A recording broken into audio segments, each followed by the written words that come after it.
د صابر صاحب یو ډېر ښایسته شعر دی، وایي دا خلک دومره د نفرت په ګناه مه ګرموه، دوی ته ګناه نشته صابر او وروره نه دي خبر.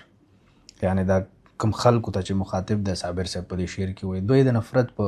ګناه باندې دومره مه ملامتوه، دوی ملامته نه دي، دوی خبر نه دي اصلا.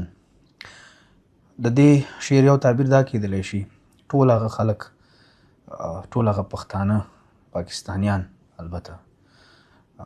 چې ځان پاکستانی بولي، هغوی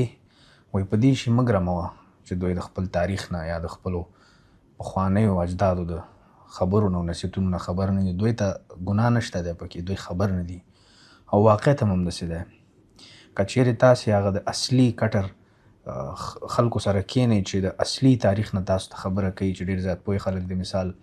په هغې کې سید مزمل شاه دی، په هغې کې ډاکټر صاحب تیمورلال دی،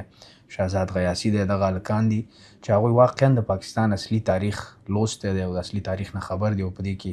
سرونه سپین کړي دي په دې شیانو متعلق، چې حتی دا چې یو هم پښتون نه دی په دوی کې. هغوی به تاسو ته اوبجکټیو ریالټي وایي، اوبجکټیو سایډ اف هسټري به هغوی تاسو ته وایي. اما برعکس چې هغه خلکو سره کینئ چې د پاک سټډیز نه متاثره دي، چې تاریخ یې ټول ریپلیس کړی دی د پاک سټډیز سره. او په دې کې یو بله د بدبختۍ خبره دا ده چې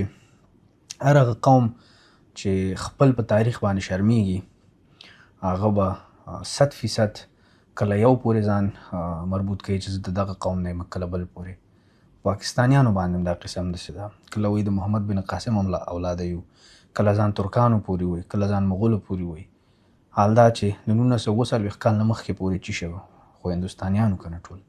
د خپل انډس ویلی سیولایزیشن د دومره زرین تاریخ نه ځان صرف او صرف په دې نقطه باندې بیلی چې اوس وخت کې د بارډر نه اخواته د واګه هندوستانیان دي او دې خواته پاکستان ورته وایي. حال دا چې هغه اوبجکټیو تاریخ چې تاسې ولولئ په هغې کې ډېر داسې خبرې ستاسې مخ ته راتللی شي چې هغه خلکو چې پارټیشن کې برخه لرله هغوی حتی داسې نه غوښتل چې دا پارټیشن د دوی داسې اوسي. نو دا خبره دومره اوږده ماچې شي باندې راونیوله چې زه ډېر وخت ګورم په سوشل میډیا کې چې کله سیاسي خبره راځي چې د دغې خطې مربوطي، د دغې ساحې مربوطي، په دې کې به خلک ډېر زیات احساساتي کېږي، یو بل ته ډېر زیات بد رد وایي. نو ټول هغه پوهو خلکو ته، هوښیارو خلکو ته، تعلیم یافته خلکو ته زما مشوره دا ده چې تاسو د نورو خلکو سره ځان مه وهئ، صرف او صرف دې د وجې نه چې د هغوی لیول ټیټ ده تاسو نه ډېر زیات. یو څوک چې یو شي نه خبر نه وي، یو څوک چې یو شي نه په تیاره کې ساتل شوی دی، د هغې نه به څوک څه ګیله وکړي.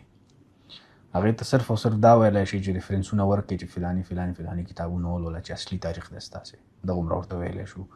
نور ورسره زړه مه خورئ، دا قصه همداسې ده، څو کاله بعد به هم همدغسې وي، دا به نه بدلېږي، د دې نه به هم خرابېږي او جوړېږي به نه. ځکه د نفرت دکانداران ډېر زیات دي او یو هم د یووالي دپاره کار نه کوي. نو خپل ذهني سکون دپاره، خپل ارامتیا دپاره چې زړه ورسره ونه خورئ، هېڅ ضرورت نشته دی چې تاسې هغوی سره ځان برابر کړي. هغوی پرېږدئ چې هر څه وایي، او زموږ دا مینرز نه دي، زموږ دا اخلاقیات نه دي چې موږ هغوی سره ځان په دې رقم برابر کړو. صرف ورته وایئ بس چې د اصلي دغه نه خبر نه وي، د اصلي کیسې نه، اصلي تاریخ نه خبر نه وي، هېڅ بیخي د بحث ضرورت زه نه لرم تا سره. بس دغه شی دی.